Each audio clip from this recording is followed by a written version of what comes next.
किन्नर चुड़ैल। गोरखपुर नाम का एक गांव हुआ करता था। उस गांव में ज्यादा लोग नहीं रहते थे। उस गांव में एक गर्भवती विधवा औरत रहती थी। उस औरत का नाम कमला था। कमला अपने घर में अकेली रहती थी। उसके पति की सारी जायदाद उसके नाम हो गई थी, पर सभी गांव वाले उस औरत को मनहूस औरत समझा करते थे और सभी उससे नफरत किया करते थे। एक बार कमला राशन की दुकान पर खाने का सामान खरीदने जाती है। भैया जी, जरा 1 किलो दाल चावल देना। अरे हाय हाय हाय हाय हाय हाय! अरे मनहूस औरत, मेरी दुकान में अपशुगन करवाने आ गई क्या? हैं? चल जा यहाँ से। मैं कुछ नहीं देने वाला हूँ तुझे। भाग भाग यहाँ से, चल जा, निकल। भैया जी, ऐसा मत कहिए। मैं गर्भवती हूँ, मुझे खाने की बहुत जरूरत है। मुझे खाना दे दीजिए। दुकानदार कमला को वहां से धक्के मारकर भगा देता है। तभी कमला रोते रोते उस गांव के किन्नरों के इलाके में आ जाती है। गांव वाले किन्नरों को उसी इलाके में रखा करते थे, क्योंकि वो लोग किन्नरों को पसंद नहीं करते थे और उनके इलाके में रहने से मना करते थे। तो किन्नरों ने उसी गांव में अपना एक इलाका बना लिया था। जब किन्नर लोग देखते हैं कि एक गर्भवती महिला रोते रोते उनके इलाके में आ गई है, तो सारे किन्नर कमला के पास जाकर उसका हाल पूछने लगते हैं। क्या हुआ बहन, तुम्हारी गर्भवती अवस्था में इतनी बुरी हालत कैसे है? तुम रो क्यों रही हो? तुम डरो मत, हम तुम्हें कोई नुकसान नहीं पहुंचाएंगे। तुम शांत होकर सब बताओ कि हुआ क्या है। मैं कमला हूँ। मैं गांव के दूसरे इलाके से आई हूँ। 2 महीने पहले ही मेरे पति की मौत हुई है। मुझे गांव के लोग मनहूस मानते हैं, क्योंकि मैं विधवा हूँ और गर्भवती भी। वहाँ के लोग मुझे खाने के लिए कुछ बेचने के लिए भी तैयार नहीं, जिससे मेरा गुजारा नहीं हो रहा था। कोई बात नहीं कमला, हम तुम्हारा ख्याल रखेंगे।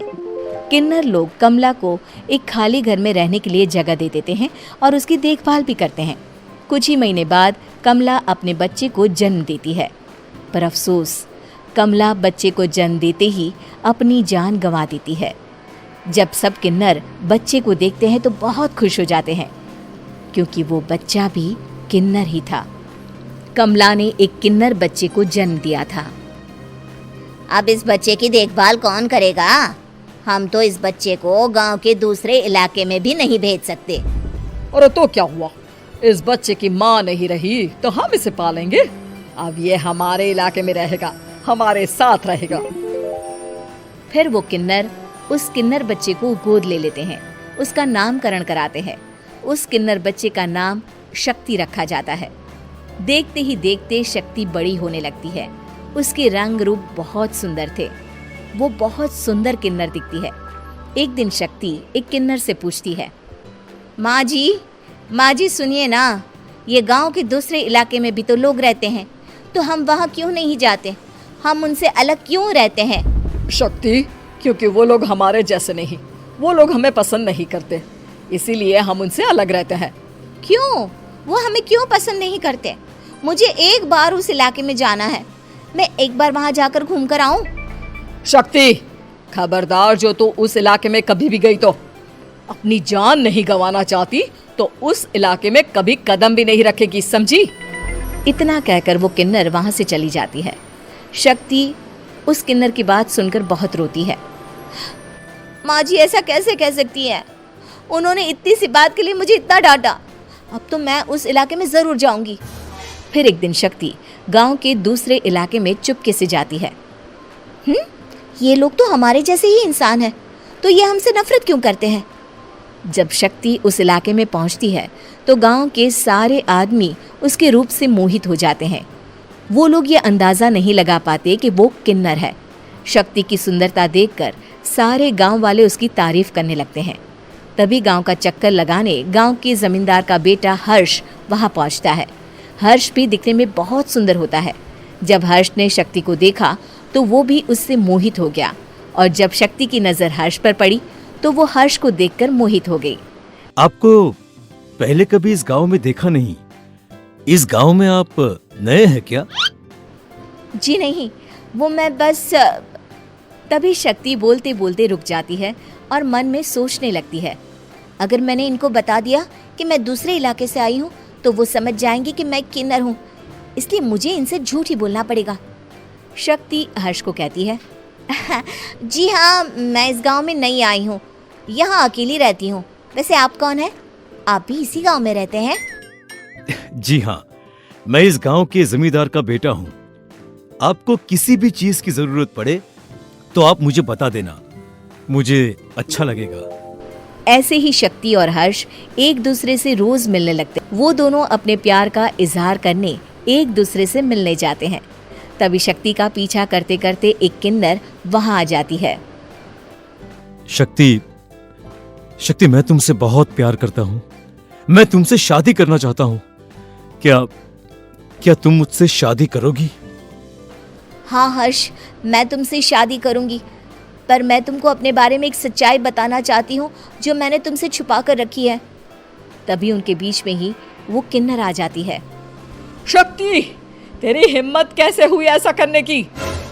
वो किन्नर शक्ति को खींचकर गांव के जमींदार के पास ले जाती है। हर्ष भी वहां शक्ति को बचाने के लिए पहुंच जाता है। जमींदार शक्ति और हर्ष के प्यार के बारे में सुनकर गुस्से में आ जाता है और शक्ति को गांव के बाहर निकालने की सजा देता है। शक्ति ये बात सहन नहीं कर पाती और कुएं में कूदकर अपनी जान दे देती है। जमींदार हर्ष की शादी गांव की एक लड़की से करवा देता है, पर हर्ष इस शादी से खुश नहीं होता। शक्ति अपना बदला लेने के लिए मरने के बाद किन्नर चुड़ैल बन जाती है। अब मैं इन गांव वालों को नहीं छोड़ूंगी, अब इनसे मैं अपने प्यार का बदला लूंगी। किन्नर चुड़ैल गांव वालों को परेशान करना शुरू कर देती है। एक बार वो रात को गांव के खेतों में पहुंच जाती है और वहां आग लगा देती है। सारी फसल जल के राख हो जाती है। जब एक आदमी रात को उठकर देखता है कि खेत में आग लग गई है तो वो वहां पहुंच जाता है। वो देखता है कि खेतों के बीचों बीच एक किन्नर चुड़ैल खड़ी है और वहां खड़े होकर ताली बजा रही है। गांव वाला किन्नर चुड़ैल को देखकर बेहोश हो जाता है। जब सुबह उस आदमी को होश आता है तो वो सीधा जमींदार के पास जाता है। अरे जमींदार साहब, अरे वो किन्नर चुड़ैल ने मेरी सारी फसल जला दी। अब मैं क्या करूंगा? क्या होगा मेरा? जमींदार चुड़ैल किन्नर का नाम सुनते ही सब कुछ समझ जाता है। अब वो बहुत डर जाता है। उसी रात को जब जमींदार डर के मारे अपने कमरे में सो नहीं पाता, तभी वहां अचानक से किन्नर चुड़ैल आ जाती है। किन्नर चुड़ैल जोर जोर से जमींदार के आगे खड़ी होकर हंसने लगती है और ताली बजाने लगती है।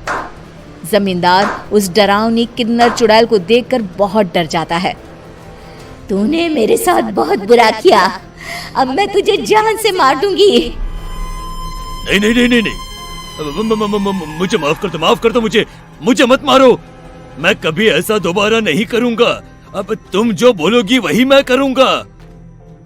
ठीक है, मैं चाहती हूँ कि किन्नर इलाका गांव के इलाके से जुड़े और गांव का कोई भी आदमी किन्नर समाज से द्वेष ना करे, उससे नफरत ना करे, नहीं तो मैं सारे गांव को मार दूंगी।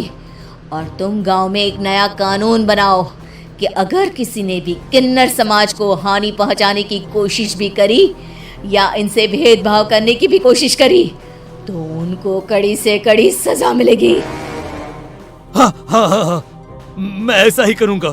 तुम जो बोलोगी वो मैं करूंगा, पर मुझे जाने दो प्लीज। तब वो किन्नर चुड़ैल वहां से चली जाती है। गांव का जमींदार किन्नर चुड़ैल का कहा मानते हुए दोनों इलाकों को एक कर देता है और नया कानून भी लागू कर देता है। तब से वहां किन्नर समाज और बाकी गांव वाले शांतिपूर्वक रहने लगते हैं।